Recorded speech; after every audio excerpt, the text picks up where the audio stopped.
Shalom teman-teman. Ketika mendengar kata pasar, mungkin kita akan teringat pada segala kebutuhan pokok yang diperjualbelikan di pasar. Namun yang perlu kita ketahui, pasar tidak hanya sekedar menjadi tempat jual beli kebutuhan pokok, tetapi juga mencakup banyak hal penting lainnya yang mungkin kebanyakan orang belum mengetahui. Nah, apa saja hal-hal tersebut? Jelasnya, silakan simak video ini sampai selesai ya. Oke, kita mulai ya.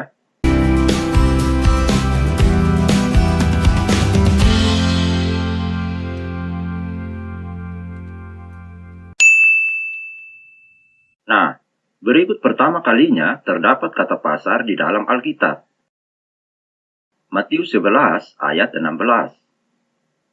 Akan tetapi dengan apakah aku akan mengumpamakan generasi ini? Dia itu seumpama kanak-kanak yang sedang duduk-duduk di pasar dan memanggil teman-temannya. Nah, kata pasar dalam bahasa Indonesia merupakan serapan dari bahasa Persia yaitu basar. Istilah basar tersebut merujuk pada distrik pasar umum di suatu kota. Istilah pasar terkadang juga digunakan untuk merujuk secara kolektif kepada para pedagang, bankir, dan pengrajin yang bekerja di area tersebut. Menurut Kamus Besar Bahasa Indonesia, pasar adalah tempat orang berjual beli. Secara umum, pasar diartikan sebagai tempat berlangsungnya jual beli antara penjual dan pembeli. Penjual dan pembeli dapat bertransaksi atau sepakat dalam akad jual beli. Transaksi yang disepakati meliputi barang, penjual, pembeli, dan harga barang. Selain itu, di pasar juga bisa melakukan tawar-menawar yang tujuannya agar harga dari barang yang diinginkan bisa sepakat baik pihak penjual maupun pihak pembeli. Di dalam pasar, pembeli dan penjual saling bergantung satu sama lain untuk memenuhi kebutuhan dan tujuan ekonomi masing-masing. Para pembeli akan mencari barang dan jasa dengan harga yang terjangkau, sementara penjual berusaha untuk mendapatkan keuntungan dari penjualan produknya. Nah, menurut Adam Smith, pengertian pasar adalah tempat di mana para penjual dan pembeli saling bertemu untuk melakukan transaksi barang dan jasa yang ditukarkan dengan uang. Selain itu, Kotler berpendapat bahwa pasar terdiri dari semua pelanggan potensial yang memiliki kebutuhan atau keinginan yang sama. Di pasar juga dapat terjadinya pertukaran untuk memuaskan suatu keinginan atau kebutuhan lainnya. Pengertian pasar dapat bervariasi tergantung pada sudut pandang dan teori ekonomi yang dipegang oleh para ahli. Namun, inti dari pengertian pasar adalah sebagai mekanisme yang menghubungkan antara penjual dan pembeli dalam melakukan transaksi jual beli barang dan jasa, serta terdapat tawar-menawar di dalamnya. Oke, jelas ya? Nah, dalam sejarah peradaban manusia, kegiatan pasar tergolong salah satu kegiatan yang paling tua yang telah dilakukan manusia. Awal mulanya dimulai dengan pasar barter, hingga pada akhirnya dipergunakannya alat tukar yang berupa mata uang. Sewaktu berkembangnya, pasar barter belum menunjukkan adanya usaha berdagang dalam mencari keuntungan, tetapi hanya bertujuan untuk memperoleh barang kebutuhan yang tidak dimiliki. Seiring berjalannya waktu, maka perkembangan pasar pun mulai pesat. Hal ini dapat dilihat dari mulai munculnya istilah pusat-pusat perdagangan. Di antaranya muncul istilah pasar tradisional dan pusat perdagangan modern. Bahkan saat ini, pasar tidak hanya berbentuk fisik, namun juga bisa berbentuk pasar virtual seperti pasar online, di mana tidak ada kontak fisik langsung antara pembeli dan penjual.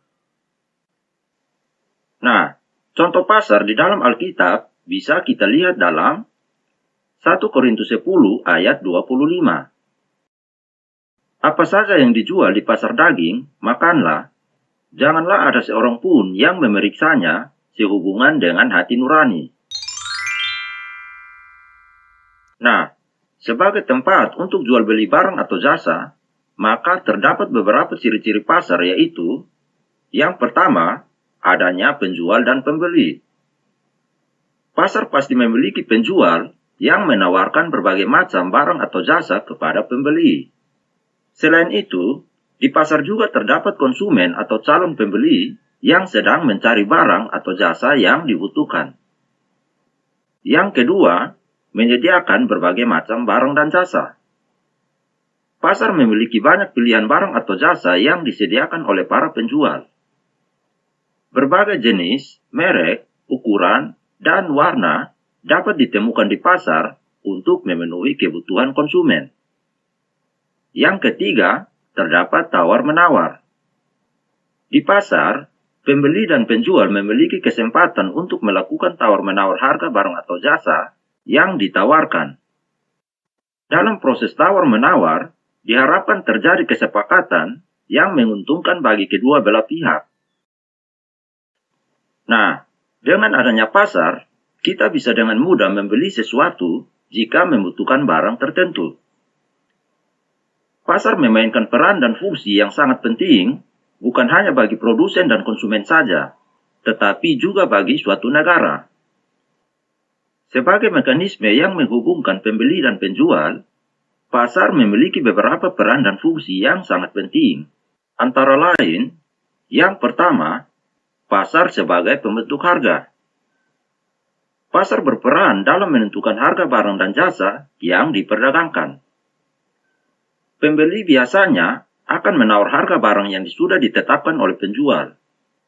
Ketika tawar-menawar sudah mencapai kesepakatan bersama, maka barang atau jasa telah memiliki harga sebenarnya.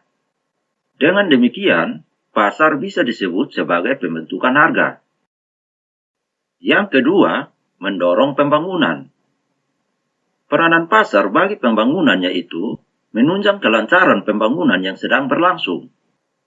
Peran pasar dalam meningkatkan pembangunan ini dengan membantu menyediakan berbagai macam barang dan jasa yang bermanfaat bagi pembangunan. Yang tentunya, pasar bisa dijadikan sumber pendapatan pemerintah untuk membiayai pembangunan melalui pajak dan retribusi. Misalnya, pasar yang menyediakan barang material. Yang ketiga, mendorong inovasi. Pasar dapat mendorong inovasi dalam teknologi dan produk karena produsen harus bersaing untuk menarik minat konsumen dan meningkatkan keuntungan. Selain itu, pasar juga memiliki beberapa fungsi, yaitu yang pertama, pasar sebagai distribusi, di mana pasar berfungsi memperlancar penyaluran suatu barang atau jasa dari produsen ke konsumen. Dengan ini, hubungan produsen bisa terjalin baik dalam menyalurkan produknya ke konsumen. Yang kedua, pasar sebagai sarana untuk promosi barang. Pasar menjadi tempat memperkenalkan atau mempromosikan barang atau jasa penjual. Promosi dilakukan dengan memberikan informasi, manfaat, keunggulan, serta fungsinya pada konsumen.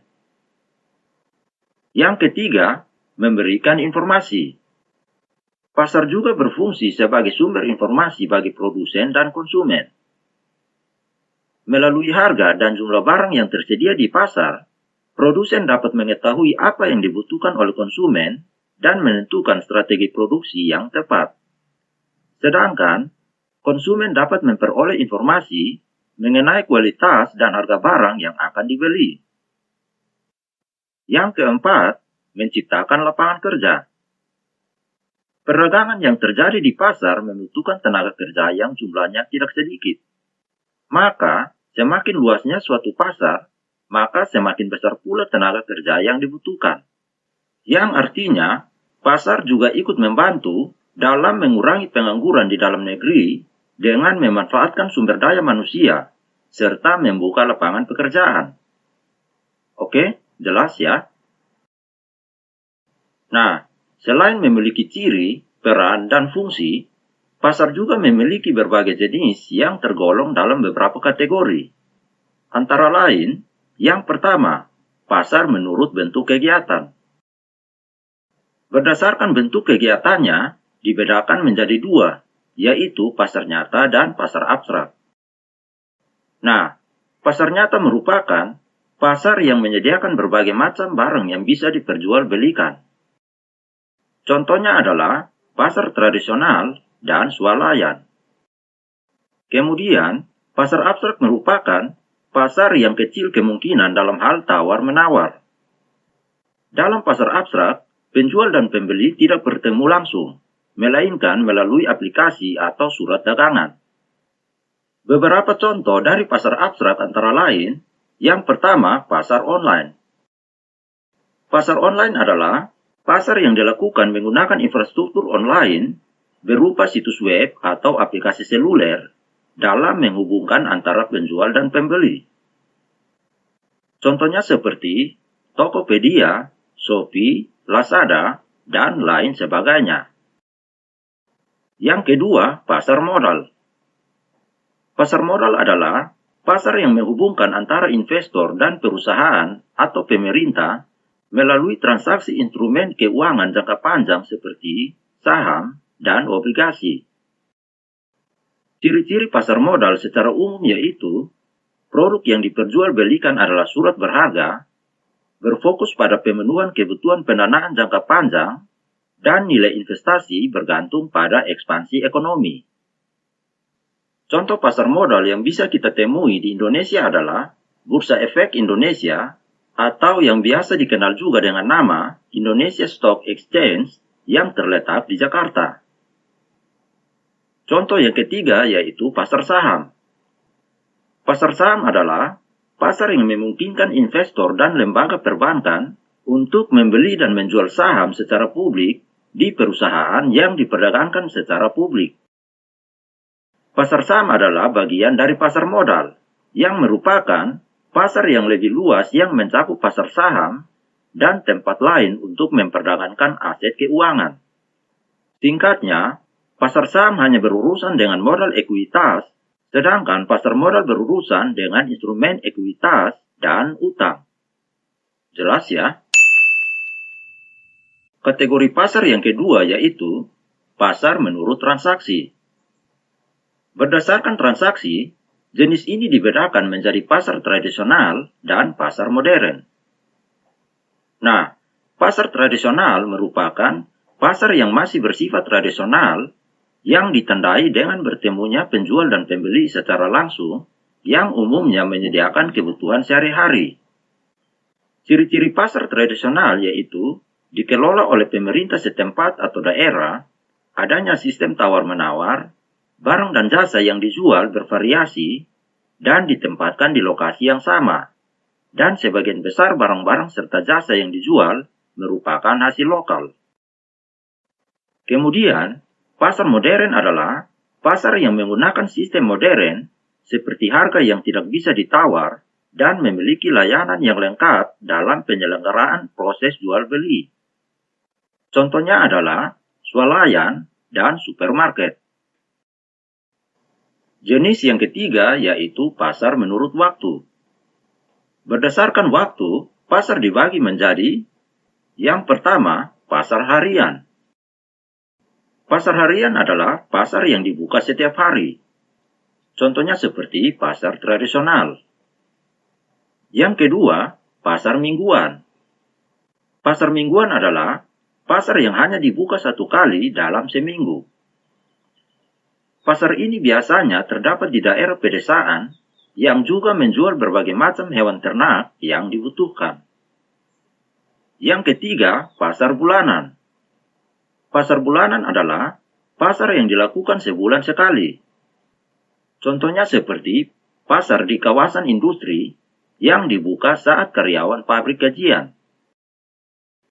Yang keempat, pasar tahunan. Pasar tahunan adalah pasar yang diadakan setahun sekali. Contohnya seperti pameran pembangunan.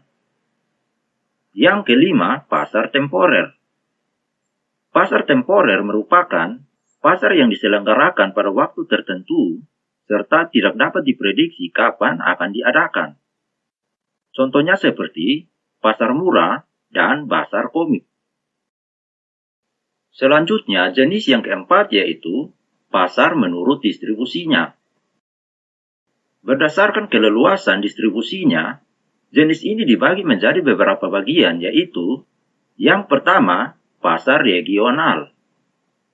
Pasar regional yaitu pasar yang mencakup beberapa negara dalam suatu wilayah tertentu dan dalam naungan regional. Contohnya, pasar Asia Tenggara yang dinaungi oleh ASEAN. Yang kedua, pasar lokal. Pasar lokal yaitu pasar di setiap daerah yang memperjualbelikan barang-barang yang diperlukan penduduk daerah tersebut. Contohnya seperti pasar Tanah Abang di Jakarta dan pasar Klewer di Solo. Yang ketiga, pasar nasional. Pasar nasional adalah pasar yang kegiatannya mencakup satu negara dan menjual kebutuhan masyarakat di negara tersebut. Yang keempat, pasar internasional. Pasar internasional adalah pasar yang mencakup negara-negara di dunia. Pasar internasional dapat dikatakan lebih luas jangkauan karena pasar tersebut dapat jangkauan dari seluruh dunia. Contohnya seperti pasar kopi di Brasil. Selanjutnya, jenis yang kelima yaitu pasar menurut organisasi. Berdasarkan organisasinya, jenis ini dikelompokkan menjadi dua bagian, yaitu pasar persaingan sempurna dan pasar persaingan tidak sempurna. Nah, pada pasar persaingan sempurna, terdapat banyak penjual dan pembeli yang memiliki informasi yang sama mengenai keadaan pasar dan barang yang diperdagangkan homogen atau sejenis. Kemudian, harga ditentukan oleh kekuatan pasar dan tidak ada penjual atau pembeli yang memiliki kekuatan pasar lebih besar dari yang lain. Contohnya seperti pasar sayur mayur dan pasar buah-buahan. Kemudian, pada pasar persaingan tidak sempurna, penjual dan pembeli memiliki kebebasan untuk menentukan harga dan jumlah barang yang akan diperdagangkan. Lalu, barang yang diperdagangkan bersifat heterogen atau beraneka ragam. Nah, ada macam-macam pasar persaingan tidak sempurna yang terdiri dari pertama, pasar monopoli. Pasar monopoli adalah pasar yang hanya memiliki satu penjual untuk suatu jenis barang tertentu. Contohnya seperti perusahaan listrik negara atau PLN. Yang kedua, pasar monopsoni. Pasar monopsoni adalah pasar yang hanya dikuasai oleh satu pembeli untuk suatu jenis barang atau jasa. Contohnya, peternak susu sapi yang hanya bisa menjual susu sapinya kepada satu pembeli karena hanya ada satu pembeli di daerahnya. Yang ketiga, pasar persaingan monopolistik. Pada pasar persaingan monopolistik, terdapat banyak penjual dan pembeli. Setiap penjual memiliki keistimewaan produk masing-masing yang membuatnya dapat melakukan monopoli. Namun, pembeli bebas untuk memilih produk yang diinginkan, sehingga pasar ini mengandung unsur persaingan dan monopoli. Misalnya, produk sabun mandi dari brand tertentu yang mengeluarkan berbagai jenis varian, mulai dari aroma bunga melati, aroma buah, aroma teh, atau aroma lainnya, sehingga konsumen memiliki banyak pilihan. Yang keempat, pasar oligopoli. Pasar oligopoli adalah pasar yang hanya memiliki beberapa penjual. Meskipun hanya sedikit penjual, tidak ada satu penjual pun yang berkuasa penuh atas pasar tersebut. Contohnya seperti jasa penerbangan. Yang kelima, pasar oligopsoni. Pasar oligopsoni adalah pasar yang hanya memiliki beberapa pembeli. Contohnya seperti pasar jasa konstruksi bangunan. Banyak sekali pasar jasa konstruksi bangunan di masyarakat, namun yang menggunakan jasa tersebut sangatlah sedikit. Oke, sampai di sini jelas ya teman-teman.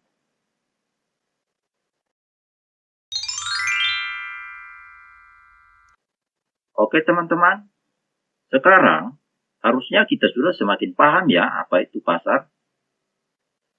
Jika ada teman-teman yang masih kurang paham, silakan disimak lagi ya videonya. Oke, sekian pembahasan kali ini. Tuhan memberkati.